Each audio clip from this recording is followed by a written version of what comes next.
So thank you very much, Herb, and welcome all of you to Redhills. And I just want to spend a couple of moments telling you a bit about what this building was and what it is going to be in the future. So this is the Bright Ideas Conference, and there are three really bright ideas I want to tell you about.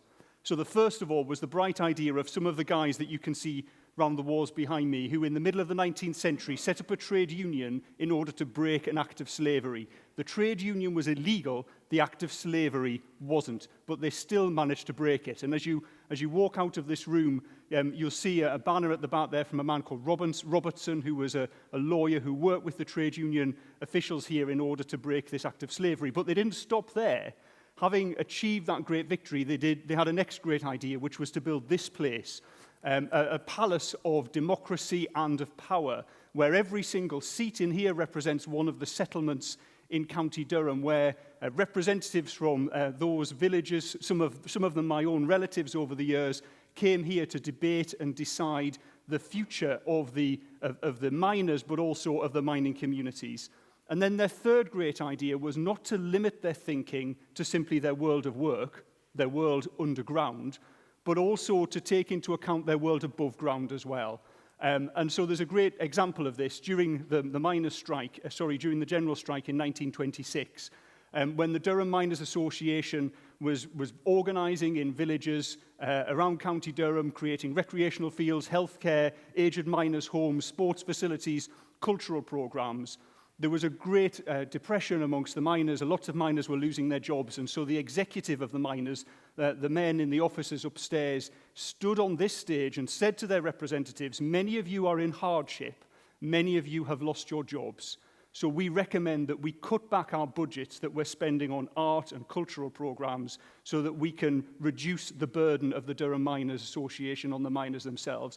And that resolution was voted down because the representatives sat in here knew at that time of crisis, at that time when people were unemployed, what they needed in their lives as much as anything was the art, the culture, the social and the recreational programs that this Miners Association provided. So that was the past, but what about the future? Well, we've got a really big idea for the future of Redhills. We're investing £7.5 million in refurbishing this facility and then bringing it back to the people of County Durham. It's a great gift by the Durham Miners Association to do that, and it will be a place of ideas in the future as well. So you've heard from Herb. My day job as an engineer is about innovation and technology. I lead an innovation institute looking at climate change, the digital revolution. But we're technologists, and what we neglect is the impact on people, a just transition for people as we move to a decarbonised economy, how we can adapt people's jobs and work through the fourth industrial revolution. And those are the ideas that we'll be discussing here with original social science research. And at the same time, we'll be telling the story of the Durham miners, and we'll be celebrating the unique working class culture of the people of County Durham as well. So I hope that you all feel as though you've found the right place for the Bright Ideas Conference. I think it is your home. Hopefully it will be your home in the future. And I'd just like to say that you're all very welcome here as well. So thank you. Thank you,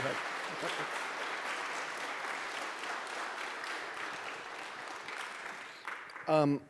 So thank you for that very quick history about some of the mission, the ideas behind this institution.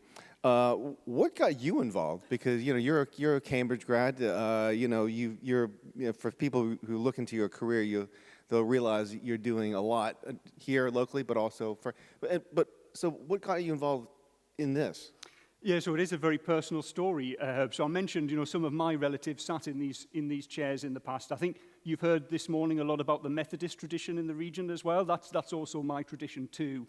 And for the last 30 years, I've played in the Durham Miners Association brass band and gala. So it's visceral, it's deep, it's instinctive, it's very deep inside me. And I knew that there was a job to be done here to which my skills could help, essentially. So there's a fantastic team here that's been led by Ross Forbes, who've transformed this organisation and they've raised the funding. But there was something I could bring to offer some help to that as well. Okay. And it is a mission. It's a personal mission for me. And I also feel the weight of responsibility of the people who've gone before me as well. Okay. So, please, let's... the organization and the venue itself has been on a journey, if you will, its own journey. And obviously, I guess it's about to begin a 7.2 million or something like that restoration. So going forward into the future, 5, 10, whatever convenient sort of future point you'd like to stop at, how do you think it's, other than being, I suppose, a restored building? I know the plans are bigger than just having a nicer building. How would you like to see its, this institution, this venue's role going forward?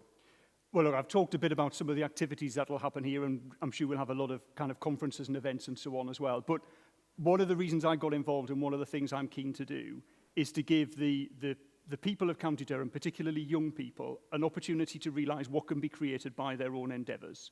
So there are some really inspirational stories here of leaders from County Durham. There's one on the wall up there, Peter Lee, who chaired this association and the County Council at the same time.